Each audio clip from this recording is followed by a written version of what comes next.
বিসমিল্লাহির রহমানির রহিম। প্রিয় দেশবাসী, আছেন তো আপনারা ভালো?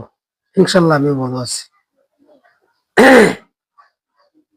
প্রিয় দেশবাসী, আমি আপনারা জানেন যে আমি তুষ এবং পারকেলে আমি বাচ্চা ফুটাই, হাঁসের বাচ্চা ফুটাই। আমি সর্বদাই আমি হাঁস নিয়ে আমি কথা বলি এবং আমার হাঁসটি এলো সবকিছু মিলায়। আমি জিরো বাচ্চা থেকে শুরু করে বোর্ডিং এবং ডিমের মুখোমুখি এবং ডিম সিডার নেয়া এবং রানিং ডিম সব ধরনের হাঁস আমার কাছে থাকে। প্রিয় দেশবাসী, আমি একটা কথা যে যে জিনিসটা আমি বলতে চাই দেশবাসীকে, যে এখন হলো বাচ্চা বোর্ডিং এর সময়, বাচ্চা লালন পালনের সময়। যারা বাচ্চা দেয়া লালন পালন করেন, যারা খামার করেন, যারা বোর্ডিং করেন, আমি সকলকে সকলকে আমি অনুরোধ করে কথাটা বলবো যে আপনারা যারা জিরো বাচ্চা নিবেন, জিরো বাচ্চা নিয়ে যারা বোর্ডিং করবেন, বোর্ডিংটা যেন সঠিক যেন হয়। যারা বোর্ডিং এর সম্বন্ধে জানেন না, আপনারা বোর্ডিং এর বাচ্চা দেয়া খামারটা তৈরি করবেন। আর যদি আপনারা বোর্ডিং এর বিষয় নিয়ে আপনারা জানা থাকে, তো মাশাআল্লাহ আপনারা জিরো বাচ্চা দিয়ে শুরু করবেন। আমি কথাটা কেন বলি, যারা জিরো বাচ্চা নেন অনেকে বাচ্চা টিকাইতে পারেন না।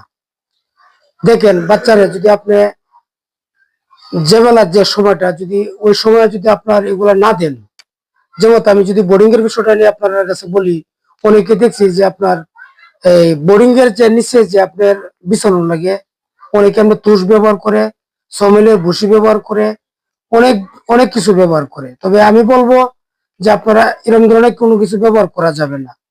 আপনারা সালার শর্ট ব্যবহার করবেন অথবা কর ব্যবহার করবেন। অনেকে বলে আপনার বন বলে, আমরা অনেকে বলে আপনার কেয়ার বলে, অনেকে আপনার কর বলে।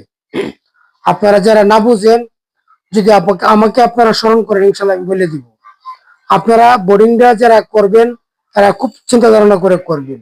আর যারা বোর্ডিং না জানেন এই বিষয়ে নিয়ে, তাহলে আপনারা বোর্ডিং এর বাচ্চাটা নিয়ে, যেটা 15 দিন 1 মাস এরকম ধরনের বাচ্চা দিন আপনারা বোর্ডিং করবেন। আর আপনারা যেন এক গ্রেডের বাচ্চারা যারা আপনারা কামার করবেন, আপনারা যেন এক গ্রেডের বাচ্চারা নেওয়ার চেষ্টা করবেন। আর পাশাপাশি আমি বলবো যে আপনারা যেন একটা বিজ্ঞ কামারের কাছ থেকে আপনার মালটা ক্রয় করেন। মালটা যদি আপনার বিজ্ঞ কামারের কাছ থেকে ক্রয় করেন, যে অবশ্যই আপনারা সঠিক যে তথ্যটা সেটাই দিবে ইনশাল্লাহ। আর আমি বলবো যে আপনারা খামারিরা লাভবান হইলেই আমি লাভবান। আমার কাছ থেকে নিতে হবে তেমন কোনো কথা না। আপনারা যে কোনো বিজ্ঞ একটা খামার আপনারা বাছাই করে নিবেন, ওইটার কাছ থেকে আপনারা নেওয়ার মতো চেষ্টা করবেন, এক গ্রেডের বাচ্চারা নেওয়ার মতো চেষ্টা করবেন। প্রিয় দেশবাসী, আমি আপনারা জানেন যে ভ্যাকসিন যে বিষয়টা নিয়ে আমি সবসময় আমি ভ্যাকসিন নিয়েও কথা বলি। যে ভ্যাকসিন আপনারা যারা খামার করবেন, যারা ডিমের জন্য খামার করবেন, আপনারা যেন ভ্যাকসিন দেয়া সঠিক দেওয়ার চেষ্টা করবেন। আমি সবাইকে বলবো, আমাদের অত্র এলাকার সহকারে বিভিন্ন জেলায়, বাংলাদেশের বিভিন্ন জেলায় আমাদের যে আমাদের পাশাপাশি যেগুলো জেলাগুলো আছে এবং আমাদের পাশাপাশি যে থানাগুলো আছে, আমি সকলকেই আমি অনুরোধ করে বলবো, যারা আপনারা বাচ্চা লালন পালন করেন, আপনারা যেন ভ্যাকসিন দেওয়া সঠিক আপনারা দিয়ে থাকেন। কারণ দেখেন, একটা ভ্যাকসিনের দাম মাত্র 40 টাকা। আপনারা দিতে গিয়া অবহেলা করবেন না, কারণ ভ্যাকসিনের জন্য অনেক ক্ষতিগ্রস্ত হয়। আপনারা যে হালেন আপনারাও ক্ষতিগ্রস্ত, আপনারা যে আরেকজনের কাছে বিক্রি করবেন সেক্ষেত্রেও কিন্তু ক্ষতিগ্রস্ত। এই জন্য আমি বলবো যে আপনারা ভ্যাকসিনের জন্য সঠিক দেন। এটার জন্য আমি আপনার কাছে সকলের কাছে অনুরোধ করব। পাশাপাশি আপনারা যারা বড়রা নিতে চান, যেমন ডিম একটা দুইটা আসছে এরকম যদি আপনারা নিতে চান, ইনশাল্লাহ এরকম ধরনের হাঁস আমার কাছে আছে, নিতে পারেন। যেটা রানিং ডিম, 6 মাস কিংবা 6 মাস ওভার বয়স, এগুলোও তো আপনারা নিতে পারেন। এরপরে যে বিভিন্ন কোয়ালিটি আছে, আপনারা যে যেটা চান ইনশাল্লাহ সেটাই আমি দেওয়ার মতো চেষ্টা করব। আর আপনারা কথাটা আমি আরেকটা না না বললেই না হয়, যারা আপনারা নতুন কামারি যারা, আপনারা যেন ভ্যাকসিনটা পশু হাসপাতাল থেকে আপনারা জানবেন যে ভ্যাকসিনটা কিভাবে দেওয়া। এই জিনিসটা যেন আপনারা সঠিক খেয়াল থাকে, এটা হলো মেন কথা।